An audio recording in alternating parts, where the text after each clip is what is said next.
अंगांगबाह्यभावे मनन्त्य विषयं नमस्यामि। नमो वृषभसेनानि गौतमान्त्ये गणेशिने मूलोत्तरगुणाढ्याये सर्वस्मै मुने नमः। सर्वस्मै मुने नमः। सर्वस्मै मुने नमः। सिद्धं शुद्धं परमीयं जिनेन्द्रवर्णेमि चन्द्रमकलङ्कं गुणरयणभूषणोदयं जीवस्य परोवरं बोच्छं। नमो अरिहन्ताणं नमो सिद्धाणं नमो आयरीयाणं नमो उवच्छायाणं नमो लोये सव्वसाहूढं नमो लोये सव्वसाहूढं।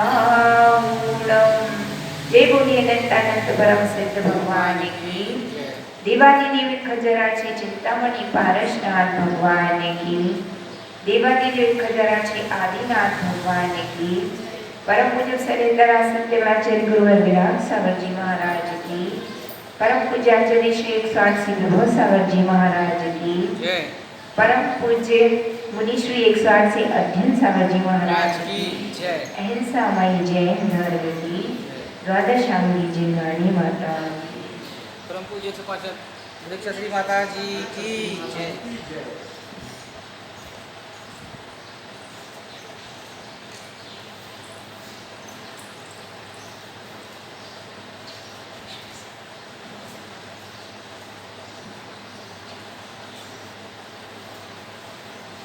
परम पूज्य आचार्य नेमिचंद्र सिद्धांत चक्रवर्ती देव अपने गोमठ सार जीवकांड ग्रंथ के माध्यम से यह बात बतला रहे हैं कि गुणस्थान 14 होते हैं, जिनमें से पहले से चौथा गुणस्थान दर्शन मोहिनी की अपेक्षा से होता है।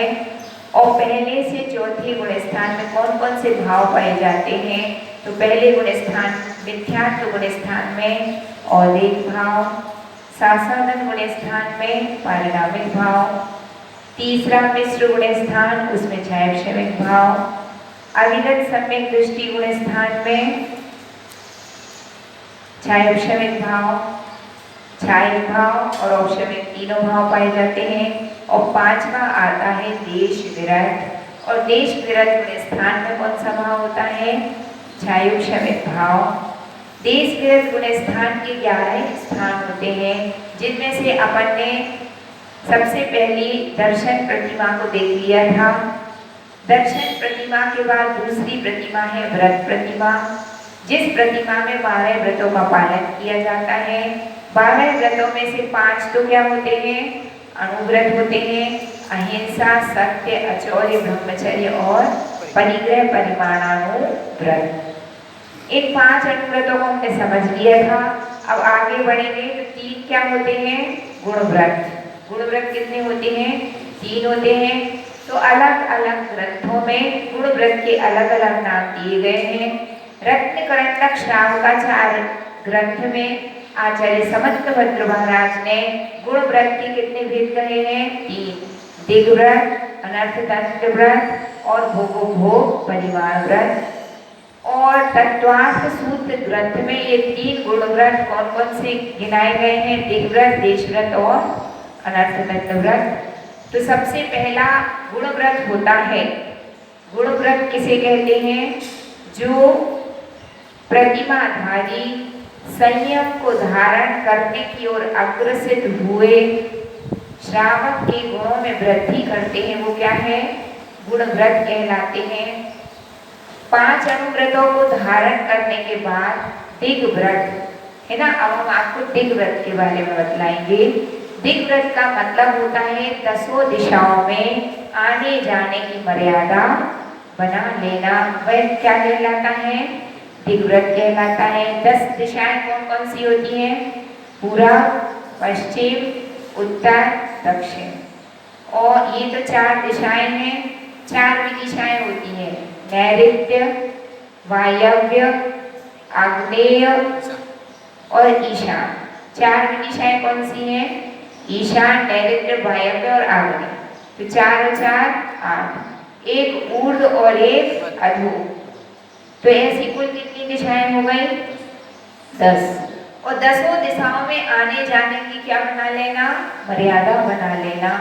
मर्यादा किस प्रकार से बनाना है कि ऊपर में जितना ऊंचा वह पहाड़ है बस उससे ऊपर नहीं जाऊंगा, नीचे किसी कोई खदान विशेष है जो सबसे गहरी है उससे नीचे नहीं जाऊंगा।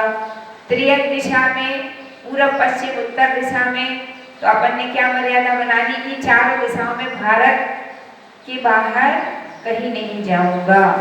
तो इससे क्या फायदा है दिग्व्रतों को धारण करने से? आपने जितनी मर्यादा बनाई है उस मर्यादा के बाहर कुछ भी पाप हो रहा है वो सब आपको, उसके भागीदार आप नहीं रहेंगे। और उससे अपनी मर्यादा से आगे जाने का हमारा त्याग है तो उससे आगे की सीमा के बाहर के सारे पापों से हमारी क्या हो जाएगी? रक्षा हो जाएगी। तो ये कौन सा व्रत कहलाता है? दिग्व्रत। 10 दिशाओं में आने जाने की मर्यादा बना लेना क्या कहलाता है? दिग्व्रत। और यदि आपने दिग्व्रतों को धारण नहीं किया है तो फिर जितना बड़ा संसार है वहाँ जितने पाप हो रहे हैं वो सब पाप किसको लग रहा है? आपको लग रहा कि नहीं लग रहा? सब लग रहा है, क्योंकि आपकी कोई मर्यादा ही नहीं है, कोई व्रत ही नहीं है, कोई नियम नहीं है, कोई संयम नहीं है। दिग्व्रत के बाद दूसरा होता है देश व्रत। देश व्रत किसे कहते हैं? ताहू में फिर ग्राम, गली, ग्रह, बाग, बजारा। मतलब आपने 10 दिशाओं में आने जाने की जो मर्यादा बनाई है उसमें उस मर्यादा को क्या करना? उसको और कम कर लेना, उसको घटा देना। अभी हमने मर्यादा कितनी बनाई थी? जैसे मान लीजिए हम भारत से बाहर आजीवन कहीं नहीं जाएंगे तो ये तो हो गया आपका कौन सा व्रत? दिग्व्रत। आप ये तो दिग्व्रत आजीवन के लिए होता है और देश व्रत क्या रहता है? एक समय सीमा के लिए रहता है। जैसे कि इस चातुर्मास काल में हम 10 किलोमीटर से आगे नहीं जाएंगे तो ये क्या हो गया? देश व्रत। और भी घटा लीजिए, आज के दिन का हमने क्या नियम लिया कि हम अपने इस परिसर से बाहर कहीं नहीं जाएंगे। उसमें और घटा लीजिए, है ना, 2 घंटे तक हम अपने कमरे से बाहर कहीं नहीं जाएंगे। तो 2 घंटे तक आपकी मर्यादा कितनी हुई स्थान की? आपके रूम तक इतनी जगह और बाकी सारे स्थानों का त्याग है। तो उससे आपको क्या फायदा है देश व्रत ग्रहण करने से? आपने जितनी मर्यादा बनाई है उस मर्यादा के बाहर कोई भी पाप होता है उससे आपको कोई भी दोष लगने वाला नहीं है। तो आप बहुत सारे पापों से बच गए। मान लीजिए ऐसे समय में आपकी मृत्यु हो गई तो क्या होगा? आप कितने सारे पापों से रहित होकर मरण को प्राप्त हुए तो नियम से कौन सी गति मिलेगी? सद्गति की प्राप्ति होगी। तो ऐसे देश व्रत अपने जीवन में अवश्य धारण करना चाहिए कि इस बाजार से आगे मैं आज नहीं जाऊंगा, उस मोहल्ले से आगे आज मैं नहीं जाऊंगा, अथवा फलानी गली से आगे आज मैं नहीं जाऊंगा, अथवा 1 महीने तक नहीं जाऊंगा या 1 हफ्ते तक नहीं जाऊंगा। इस प्रकार से मर्यादा बनाना कौन सा व्रत कहलाता है? देश व्रत। कौन सा व्रत? तीसरा आता है अनर्थ दंड व्रत। अनर्थ दंड व्रत किसे कहते हैं? जो आपने मर्यादा बनाई है उसमें अनावश्यक कार्यों को नहीं करना, बिना प्रयोजन के कार्यों को करना क्या कहलाता है? अनर्थ दंड कहलाता है। और बिना प्रयोजन के कार्यों का त्याग कर देना वह क्या कहलाता है? अनर्थ दंड व्रत कहलाता है। अब हम आपको इस एक उदाहरण के द्वारा बतला रहे हैं। आप रास्ते में चल रहे हैं, आपने सोचा कि आज मैं कहाँ जाऊंगा? बड़े बाबा के दर्शन करने जाऊंगा। तो आपने अपनी यात्रा यहाँ से प्रारंभ की और आपको कहाँ तक जाना है? ऊपर तक। तो रास्ते में बहुत सारे पेड़ पौधे लग रहे थे, तो चलते चलते आपने क्या किया, कोई प्रयोजन नहीं है फिर भी पत्तियां तोड़ी, फूल तोड़े, है ना, पेड़ की लकड़ियां तोड़ तोड़ कर चटका चटका के फेंकते जा रहे रास्ते में। ऐसा करते हैं कभी कभी। अथवा जिस चटाई पर बैठे हैं उसका थोड़ा एक आध तागा निकल रहा है तो आप उखाड़ उखाड़ के पूरे उसको उखाड़ देते पूरी चटाई तोड़ डाली, तो वो क्या कहलाता है, अब के तोड़ना जरूरी था चटाई को, वो क्या कहलाएगा, अनर्थ दंड। अथवा चार औरतें बैठ गई, गप्पे चल रही और क्या कर रहे हैं, जिस भूमि पर बैठे हुए मिट्टी पर, तो मिट्टी को देर रहे, है ना, पत्थर उठा उठा के फेंक रहे, है ना। इन चीजों से कोई प्रयोजन तो है नहीं, लेकिन फिर भी अनावश्यक कार्य करना, क्योंकि हाथ पांव सीधे रख के बैठने की आदत ही नहीं है, तो ये क्या कहलाता है, अनर्थ दंड, है ना। अथवा बिना प्रयोजन के व्यर्थ का पंखा चलाना, लाइट चलाना, पानी ढोलना, है ना, जितनी जरूरत है उतना तो आप यूज कर सकते हैं, लेकिन आवश्यकता से अधिक किसी वस्तु का प्रयोग करना, है ना। अगर मान लीजिए कि आपको जितना आवश्यक है आपने उतनी वस्तु का सीमा में प्रयोग किया, तो वो अनर्थ दंड कहलाएगा क्या, नहीं कहलाएगा, क्योंकि उसको उतनी आवश्यकता है ना। और यदि आवश्यकता से अधिक कर लिया, जैसे उदाहरण दे रहे हैं, आपने नल चालू किया, किस लिए, हाथ धोने, कपड़े धोने हैं और भी सामान धोना है, तो सामान तो धुल गया, सब काम हो गया, फिर भी नल चालू का चालू ही है ना। आपका पंखा चल रहा था, लाइट चल रही थी, और इतने में कोई मेहमान आ गया बाहर से और आप बाहर चले गए निकलने मिलने, है ना, और लौट के कितनी देर बाद आए, आधा घंटा हो गया, 1 घंटा हो गया, तो क्या हुआ, उतनी देर तक अपनी आपकी लाइट पंखा सब व्यर्थ के चल रहे हैं, तो ये भी क्या कहलाएगा, सब अनर्थ दंड। जितनी आवश्यकता हो उतना ही किसी वस्तु का प्रयोग करना चाहिए। हाँ, ये बात अलग है कि आप बाहर गए कितनी देर के लिए, 1 मिनट 2 मिनट के लिए, तुरंत आपको वापस आना है और आप बंद नहीं किया, तो एक बार चलेगा, परंतु आपको पता है कि गए हैं, लौट के कब आना है, बहुत देर बाद आना है, तो फिर क्या करना चाहिए, व्यर्थ का किसी भी वस्तु का प्रयोग नहीं करना और बिना प्रयोजन की कोई भी क्रिया नहीं करनी चाहिए। यदि करते हैं तो वह क्या कहलाएगा, अनर्थ दंड। और जो व्यक्ति बिना प्रयोजन की क्रियाओं को करने का त्याग कर देता है वह क्या कहलाता है, क्या कहलाता है, अनर्थ दंड व्रत, है ना। कितने लोग कहते हैं हमारा अनर्थ दंड का नियम है, अनर्थ दंड का नियम है ना, तो इसका मतलब क्या है कि व्यर्थ की क्रियाएं करने का नियम है, क्या बोलना चाहिए, मेरा अनर्थ दंड व्रत है, क्या बोलना पड़ेगा पूरा, अनर्थ दंड व्रत, ठीक है। तो दिग व्रत, देश व्रत, अनर्थ दंड व्रत, ठीक है। और दूसरे आचार्य भगवान ने क्या कहा, दिग व्रत, अनर्थ दंड व्रत, उन्होंने देश व्रत की जगह क्या ले लिया है, भोगो भोग परिमाण। भोगो भोग परिमाण किसे कहते हैं, भोग किसे कहते हैं, जो वस्तु एक बार प्रयोग करने में आती है वह क्या कहलाती है, भोग सामग्री। जैसे जो रोटी आपने एक बार खा ली, उस खाई हुई रोटी को दोबारा खा सकते क्या, वो तो खाली तो पेट में गई, अब है कहाँ, है ना। आपने आइसक्रीम बनाई, पकवान बनाए और एक बार खा लिए तो गए पेट में, आप थोड़ी रहे हो, तो वो कौन सी सामग्री कहलाएगी, भोग की सामग्री। कौन सी सामग्री, है ना। आपने जो फूल माला एक बार पहन ली, वो मुरझा गई तो दोबारा यूज करने में नहीं आएगी।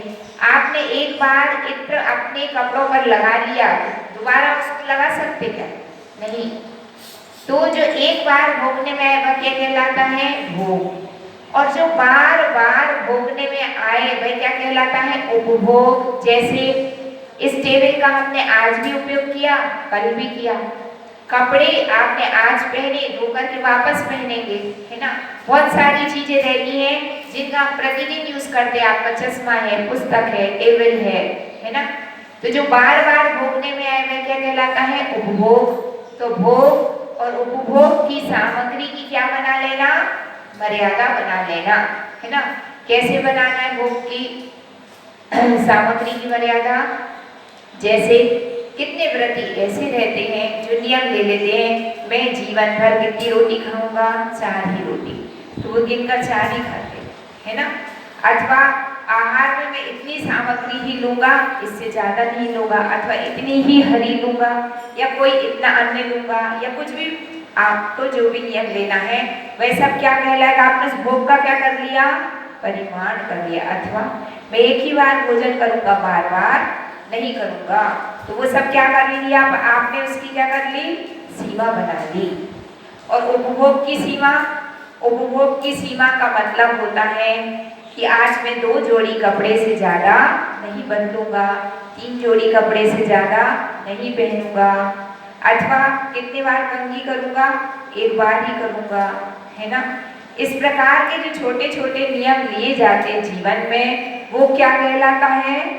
भोगो उपभोग परिमाण व्रत, है ना। कौन सा व्रत है वो? कितने व्रती ऐसे भी होते हैं जो बर्तनों तक की गिनती रखते हैं कि मेरा 5 थाली का नियम, 10 कटोरी का नियम, 5-10 गिलास का नियम।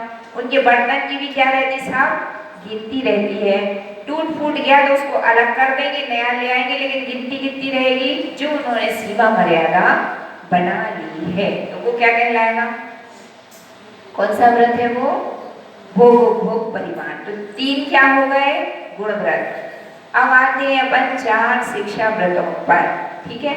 4 शिक्षा व्रत कौन कौन से हैं? तो आचार्य उमा स्वामी ने दूसरे गिनाए हैं, समंतभद्र स्वामी ने दूसरे गिनाए हैं। आचार्य समंतभद्र स्वामी क्या कहते हैं?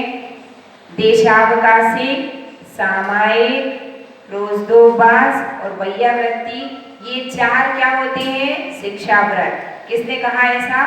आचार्य समंतभद्र स्वामी रत्नकरण रक्षावकाचार्य ग्रंथ में कहते हैं। देशावकाशी बतला चुके हैं हम आपको कि ग्राम नगर गली में जाने की मर्यादा बनाना। इसके बाद होता है सामायिक शिक्षा व्रत। कौन सा शिक्षा व्रत?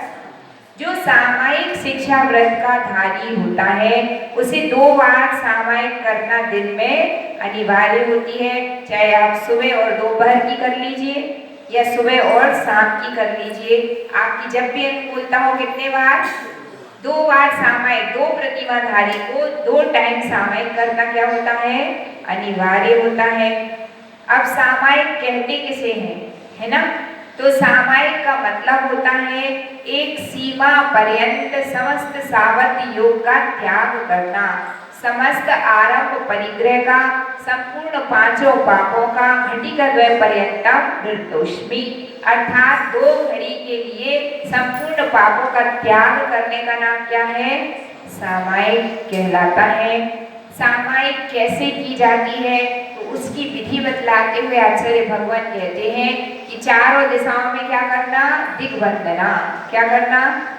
दिग्वंदना। दिग्वंदना करने के लिए सबसे पहले क्या करना पड़ता है? एक कायोत्सर्ग कीजिए, इसके बाद 3 आवर्त और 1 शिरोन्नति कीजिए, और जमीन में बैठ करके क्या करना? भगवान को भू स्पर्शनात्मक नमस्कार करना।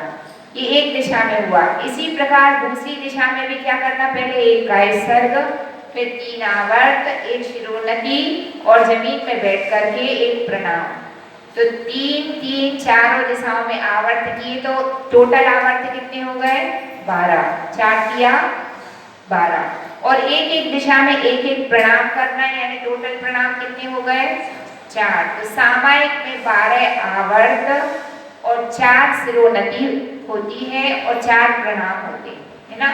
12 आवर्त, 4 शिरोन्नति और 4 प्रणाम किए जाते हैं। और इतना करने के बाद ये तो क्या हो गई सामायिक की विधि। इसके बाद घटित प्रतिज्ञा लेके और 2 घड़ी के लिए संपूर्ण सावध योग का त्याग कर दिया जाता है। उसके बाद क्या करना? सामायिक में किसका चिंतन करना चाहिए? तो आचार्य भगवान कहते हैं कि सामायिक यदि आप करना चाहते हैं तो आप बहुत सारी चीजों का चिंतन कर सकते हैं। आप पंच परमेष्ठियों का चिंतन कर सकते हैं, 24 तीर्थंकर का भी चिंतन कर सकते हैं, किसी भी तीर्थ क्षेत्र का भाई चिंतन किया जा सकता है। अनित्य, अशरण आदि 12 भावनाओं का चिंतन भी किया जा सकता है, अथवा 16 कारण भावनाओं का चिंतन भी किया जा सकता है। संसार असार है, संसार में कोई किसी का नहीं है। जितने भी पदार्थ हैं वो एक दिन क्या हो जाएंगे, नष्ट हो जाएंगे।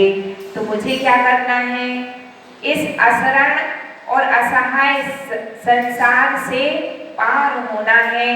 तो अपनी आत्मा के उत्थान विषयक जो जो विचार किए जाते हैं वो सब क्या कहलाती है, सामायिक। सामायिक का दूसरा नाम होता है समता। समता सामाय्यम नाम, मतलब समता का नाम ही क्या है, सामायिक है।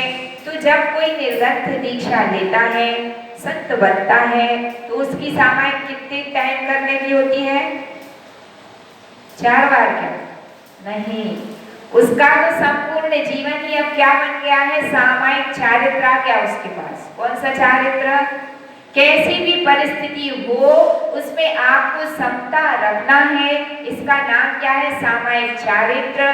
तो जो 2 और 3 टाइम की गिनाई है वो तो आपकी होती है, किसकी, श्रावक की। और संत की सामायिक तो अहर्निश चलती है 24 घंटे। लेकिन फिर भी संत जन्मी दिन में कितने बार सामायिक कम से कम करते हैं, 3 बार। एक तो प्रातः काल, दूसरी मध्याह्निक काल में, और तीसरी कब करते हैं, अपराह्निक बेला, है ना। पौर्वाणिक देव वंदना, मध्याह्निक देव वंदना और अपराह्निक देव वंदना। तो जो संतों की सामायिक है वास्तविकता में सामायिक नहीं कहलाती है, तो क्या कहलाती है, देव वंदना। और देव वंदना में कितनी बार करते हैं, 3 बार करते हैं। और यहाँ पर जो सामायिक शिक्षा व्रत गिनाया गया है वह किसका है, श्रावकों की अपेक्षा से होता है। तो सामायिक शिक्षा व्रत में और क्या चिंतन करें, अपनी गलतियों का चिंतन करना चाहिए, है ना। हे भगवान, आपने दिन भर में जो कुछ भी अपराध किए हैं, जो कुछ भी गलतियां की हैं, किसी से लड़ाई झगड़ा हो गया, किसी से बहस हो गई, आपने क्रोध किया, अथवा किसी बात पर आपको अहंकार आ गया, तो अब उसका चिंतन किसमें करना है अपन को, जब सामायिक में बैठे हैं तो इन्हीं बातों का चिंतन करना चाहिए कि भगवान इन 24 घंटों में मेरे द्वारा यदि किसी का दिल दुखाया गया हो तो तत्समिच्छामि दुक्कडम। भगवान आप मुझे क्षमा करिए, मेरा अपराध क्या हो, मिथ्या हो, है ना। अगर आपने कभी क्रोध कर लिया हो तो क्या करना, सामायिक में क्या चिंतन करना कि आज तो मैंने सामने वाले व्यक्ति पर इतना क्रोध कर लिया तो भगवान मैंने अपने परिणाम कितने संक्लेशित कर लिए, तत्समिच्छामि दुक्कडम। सिद्धांत, सीधे बैठो, क्लास चल रही है ना। तो क्या कहलाता वो, सामायिक कहलाती है ना। अथवा संसार में कितने प्राणी है जो दुखी हैं, वो सब क्या हो जाए भगवान, सुखी हो जाए।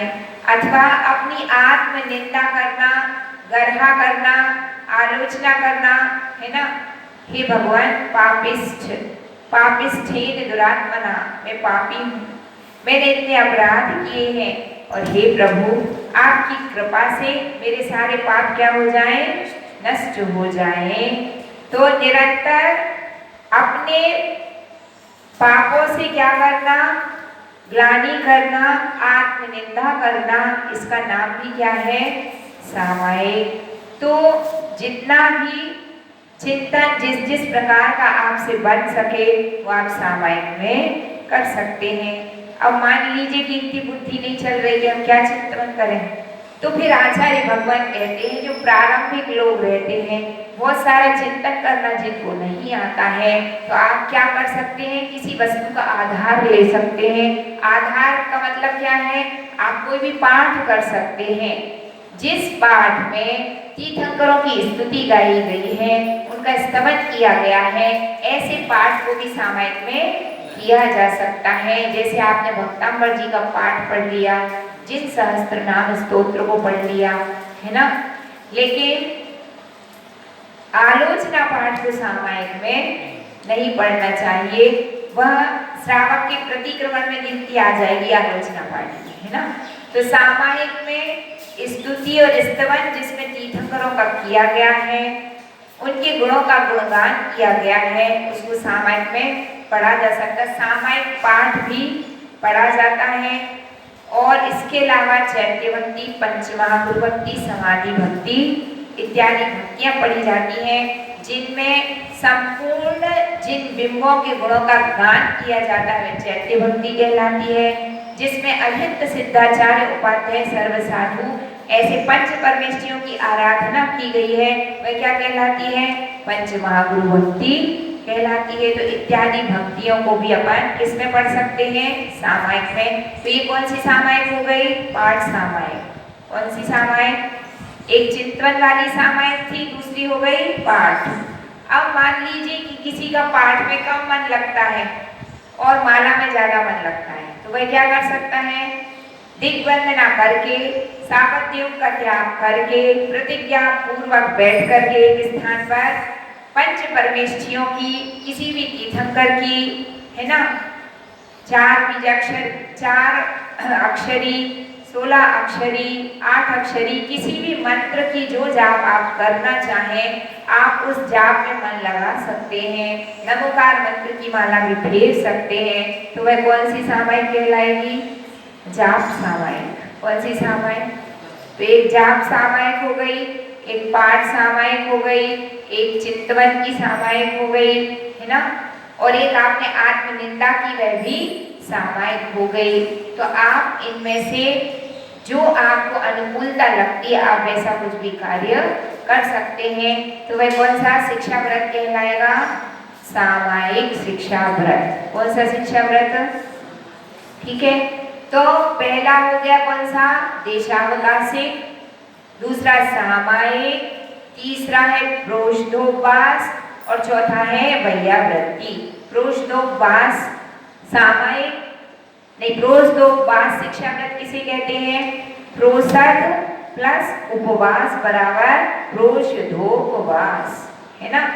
प्रोषध पूर्वक उपवास करना क्या कहलाता है? प्रोषधोपवास। अब प्रोषध पूर्वक उपवास करने का मतलब क्या है? प्रोषध का मतलब होता है एकासन। प्रोषध यानी एकासन। तो अष्टमी और चतुर्दशी का तो क्या करना? उपवास करना। और अष्टमी के एक दिन पहले और एक दिन बाद क्या करना? एकासन। मतलब जिस व्यक्ति ने अष्टमी का उपवास किया है वो सप्तमी को क्या करेगा? एकासन। फिर नवमी को भी क्या करेगा? एकासन। और एकासन किसे कहते हैं? एकासन किसे कहते हैं? सुबह भी पानी ले लिया, दूध ले लिया मलाई मार के, और फिर दोपहर में बढ़िया खाना खा लिया, और शाम को काजू, किशमिश, पेड़े, बर्फी। और क्या कहलाएगा वो आपका? पूछो भैया आज क्या है? आज तो एकासन है। और कितने बार हो गए? भोग लग गए, है ना। भोग तो 3 बार लग गए, और नाम क्या है? एकासन। तो इसको एकासन नहीं कहते। वास्तविक एकासन क्या कहलाता है? एक ही आसन से बैठ करके उसी समय पानी लेना, उसी समय भोजन लेना, जो कुछ भी खाना पीना है एक स्थान पर बैठकर एक आसन से एक बार लेना, वह क्या कहलाता है? एकासन। तो जिसका प्रोषधोपवास का नियम रहता है वह क्या करता है? एकासन करता है। मतलब सप्तमी को क्या करना? एक बार भोजन करना। अष्टमी को क्या करना? क्या करना? अष्टमी को उपवास करना। और इसके बाद नवमी को क्या करना? फिर एकासन करना। तो क्या कहलाएगा? प्रोषधोपवास। ये उत्कृष्ट प्रोषधोपवास है, 2 एकासन पूर्वक एक उपवास। अथवा कोई तीनों दिन एकासन करता है तो तीनों दिन आपने नीरस भोजन किया। कैसा भोजन? नीरस। नीरस किसे कहते हैं? 6 प्रकार के रस होते हैं: दूध, दही, नमक, शक्कर, तेल और दही। इन 6 प्रकार के रसों का त्याग करके जो भोजन किया जाता है वह क्या कहलाता है? नीरस। तो उपवास ना करके अष्टमी का तीनों दिन क्या किया? नीरस। ये कौन सा प्रोषधोपवास हो गया? मध्यम। पहला उत्कृष्ट था, ये मध्यम। जगन्य में क्या होगा? उसने नीरस नहीं किए, तीनों एकासन किए रस वगैरह छोड़ करके, तो वो क्या कहलाएगा उसका? जघन्य प्रोज्झोपास। 3 एक आसन कर लिए तो क्या कहलाएगा? जघन्य प्रोज्झोपास। ठीक है। अब चतुर्दशी को भी क्या करना? उपास।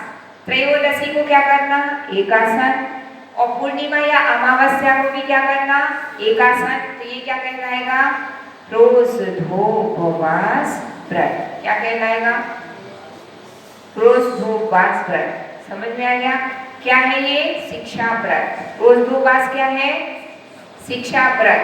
तो दूसरी प्रतिमाधारी को प्रोज्झोपवास व्रत करना अनिवार्य होता है, परंतु उतना हार्डली नहीं होता। जब प्रोज्झोपवास प्रतिमा आएगी तो उसमें कड़क काम हो जाएगा। अभी तो क्या है? ये शिक्षा व्रत है, तो इसलिए अभ्यास रूप में वह जो प्रतिमाधारी रहेगा वह इसको अच्छी तरह से करने का पूरा प्रयास करता है। इसके बाद होता है वैयावृत्ति। चौथा क्या आता है? देशावकाश, देशावकाशिक, सामायिक, प्रोज्झोपवास और चौथा वैयावृत्ति। वैयावृत्ति किसे कहते हैं? तो शास्त्र में जो वैयावृत्ति की परिभाषा है वह तो क्या है? स्व और पर के उपकार के लिए 4 प्रकार का दान देना। स्व और पर के उपकार के लिए 4 प्रकार का दान देना, वह वैयावृत्ति कहलाती है। 4 प्रकार का दान कौन कौन सा है? आहार, औषधि दान, आहार दान, ज्ञान दान और उपकरण दान।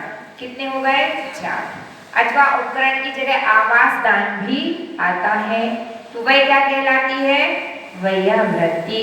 आप आहार भी देते हैं, है ना, उपकरण भी देते हैं और शास्त्र इत्यादि में भेंट करते, तो क्या हो गया? ज्ञान दान। और रहने के लिए संतों को आप क्या बनाते हैं? धर्मशाला वगैरह, तो वो क्या हो गया? आवास दान। तो ये 4 प्रकार का दान क्या कहलाता है? वैयावृत्ति। अथवा दूसरी वैयावृत्ति की परिभाषा है कि किसी निर्ग्रंथ की अथवा किसी भी त्यागी व्रती के रत्नत्रय की साधना में आए हुए विघ्न को क्या कर देना? दूर कर देना। वह क्या कहलाती है? वैयावृत्ति। मान लीजिए कि कोई संत है और अच्छी साधना कर रहे हैं, परंतु अचानक ही उनके शरीर में कोई रोग व्याधि आ गई, तो आपका क्या कर्तव्य है? आप एक अच्छा वैद्य बुलाइए और महाराज को क्या चढ़वाइए? औषधियां। तो ये आपकी क्या कहलाएगी? वैयावृत्ति।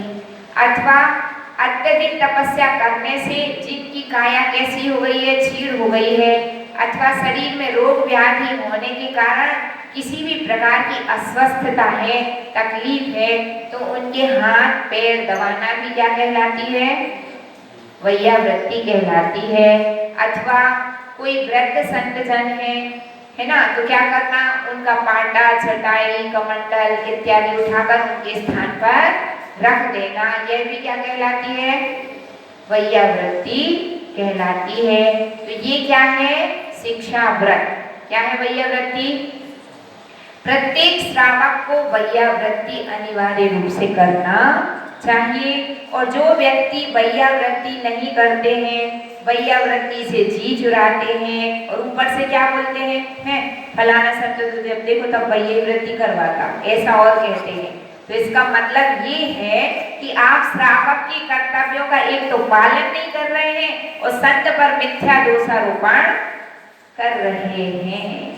वैयावृत्ति करना कोई पाप की क्रिया नहीं है। पाप की क्रिया है कि पुण्य की क्रिया?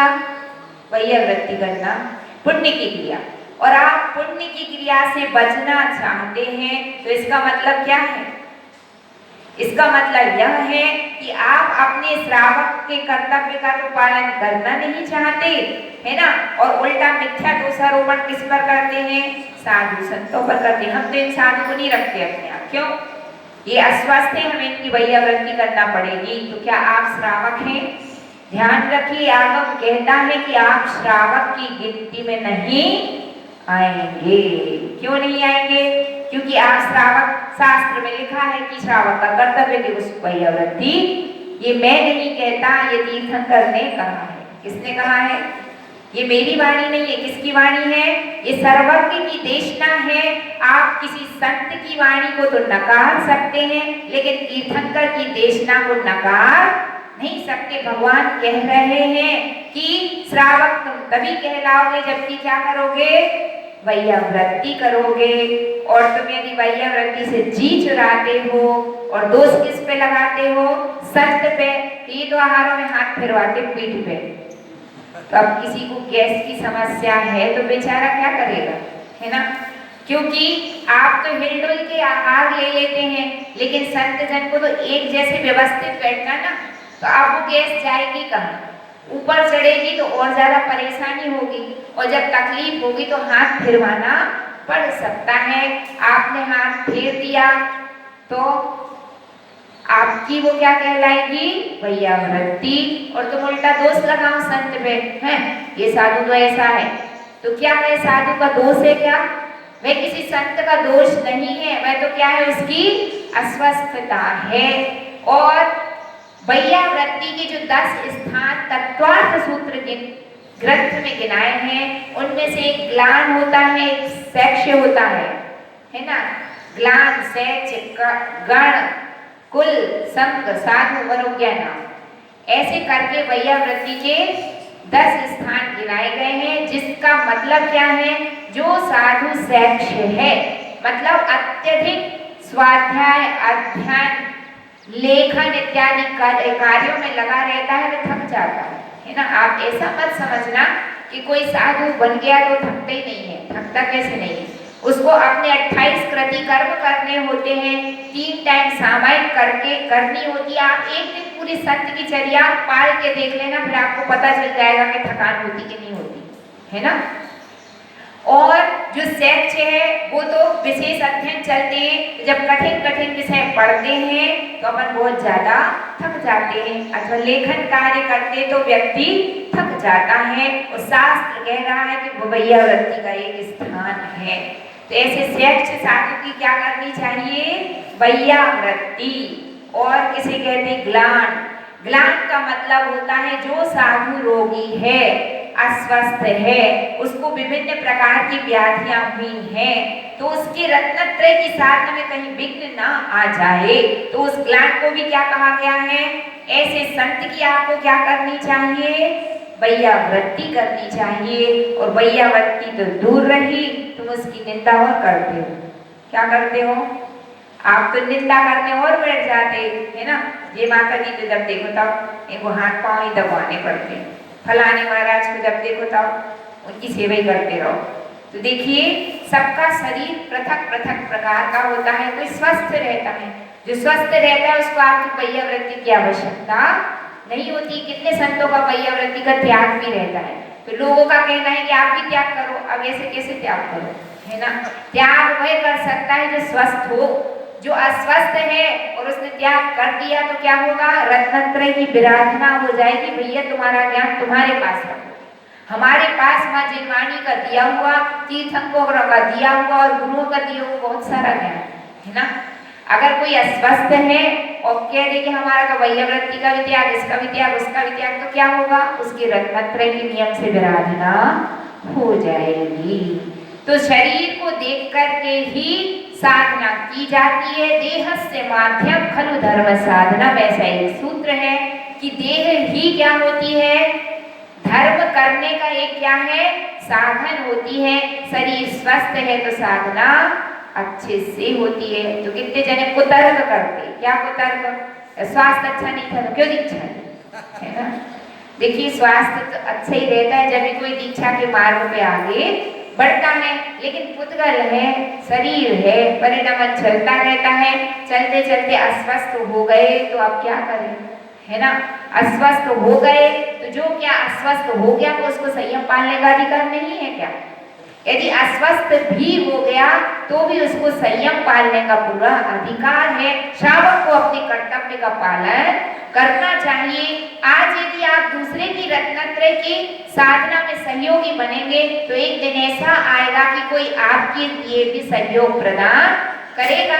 और आज यदि आप निंदा करेंगे, अनर्गल बातें करेंगे तो उसका परिणाम क्या निकलेगा कि कभी तो आप भी संत बनेंगे, किसी भाव में तुम्हारे को कुछ पूछने वाला तक नहीं मिलेगा। क्यों? क्योंकि तुमने दूसरे की रत्नत्रय की साधना में क्या डाला है? विघ्न बाधाएं खड़ी की हैं। तो ध्यान रखना, वैयावृत्ति कर पाओ तो बहुत बहुत अच्छी बात, नहीं कर पाओ तो कम से कम अंतराय कर्म मत मान लेना, इस बात का ध्यान रखना। निंदा कर करके, अनर्गल बातें बोल बोल के व्यक्ति क्या करता है? अपने अंतराय कर्म की पुटरिया बांधता जाता है। और कहाँ जाके भोगोगे तो 3 लोग के नाथ ही जाने। बात समझ में आ रही ना? तो इसलिए क्या करना चाहिए? अंतराय कर्म बांधने से बचना चाहिए। और ध्यान रखिए, जो व्यक्ति वैयावृत्ति करने की भावना रखते हैं वे कभी निंदा नहीं करते। उनकी जितनी शक्ति रहती जाके वैयावृत्ति अवश्य करके आते, अपना सौभाग्य मानते हैं। तो वे तो क्या कमा रहे हैं? पुण्य। और जो देखने वाला दूर से दर्शक है तो वो देख देख कर क्या करता है? ईर्ष्या करता है, इनकी बड़ी सेवा हो रही, और 4 जनों में उसकी निंदा फैलाता। तो वैयावृत्ति करने वाला तो पुण्य कमा रहा, और जो देखने वाला दर्शक है दूर से देखकर निंदाएं कर रहा है, वो तो क्या कर रहा है? सिर्फ और सिर्फ पाप की उपार्जना कर रहा है और अपने अंतराय कर्म को बांध रहा है। तो आचार्य भगवान कहते हैं कि वैयावृत्ति क्या है? श्रावक का कर्तव्य है, जिसको आपको अच्छी तरह से करना चाहिए। किसी भी सत्य के रत्नत्रय की साधना में आए हुए विघ्न को दूर करने का हमारा क्या है? कर्तव्य है। तो आपकी गिनती श्रावक में होगी, अन्यथा आपकी गिनती श्रावक में भी नहीं हो पाएगी। और मार्ग तो 2 ही हैं, एक साधु का मार्ग और दूसरा श्रावक का मार्ग। यदि आपकी गिनती न साधु में है और न श्रावक में, तो फिर क्वेश्चन मार्क लग जाएगा आपके ऊपर कि आपकी गिनती है किसमें? न तुम श्रावक ही हो, ना तुम साधु है, तो क्या हो? है ना? बोझे के समान हो, है ना? आपके जीवन का कोई औचित्य नहीं है, कोई महत्व नहीं है। इसलिए जो तीर्थंकरों की आज्ञा है, यदि आपसे बन सके तो उसका पालन करिए, नहीं बन सके तो कोई बात नहीं, आपको कोई पाप नहीं लगेगा आज्ञा का पालन नहीं कर पाए तो। परंतु उस आज्ञा की अवहेलना कभी नहीं करनी चाहिए। जिनेंद्र की जो आज्ञा है उसके विरुद्ध वचन नहीं बोलना चाहिए। आगम में लिखा है वैयावृत्ति श्रावक को करना चाहिए, तुम उसके विरोध में जा रहे हो तो क्या हो फिर? तुम मिथ्या दृष्टि जीव को धर्म कथा न सुहाए के ऊंगे के लड़ पड़े के उठ घर को जाए। बुद्धिखंडी कहावत है। जो मिथ्या दृष्टि जीव रहते वो क्या करते हैं? खुद को तो वैयावृत्ति करनी नहीं है, है ना? लेकिन ये किन प्रकार है? झगड़ा करना, माहौल खराब करना। के ऊंगे, शास्त्र सभा में बैठ के क्या करता? ऊँगता है, सोता है। के लड़ पड़े, परस्पर में लड़ाई झगड़ा करके पूरी सभा का माहौल खराब कर देता है, पूरी समाज का माहौल खराब कर देता है। क्या करके? लड़ाई झगड़ा करके। कौन सा जीव? मिथ्या दृष्टि जीव को धर्म कथा न सुहाए के ऊँगे के लड़ पड़े के उठ घर को जाए। और यदि लड़ाई झगड़ा करके कुछ ज्यादा रिजल्ट नहीं मिले तो फिर हमें तो बैठना ही नहीं है, बड़े प्रवचन हम तो जी चले। किसकी अवहेलना की तुमने? साक्षात तीर्थंकर की दिव्य देशना की अवहेलना करके उठ करके चले गए। तो आपने किसकी अवहेलना की? जिनेंद्र वाणी की अवहेलना की। और जिनेंद्र वाणी की अवहेलना करके कभी भी पुण्य आश्रय होता नहीं है। ये तो गधे को पता है कि नियम से पाप आश्रय ही होगा, है ना? जिनेंद्र की वाणी की अवहेलना करेंगे तो क्या होगा? पाप आश्रय ही होगा। तो 5 अनुव्रत, 3 गुण व्रत और 4 शिक्षा व्रत, ये 12 व्रत का पालन कौन करता है?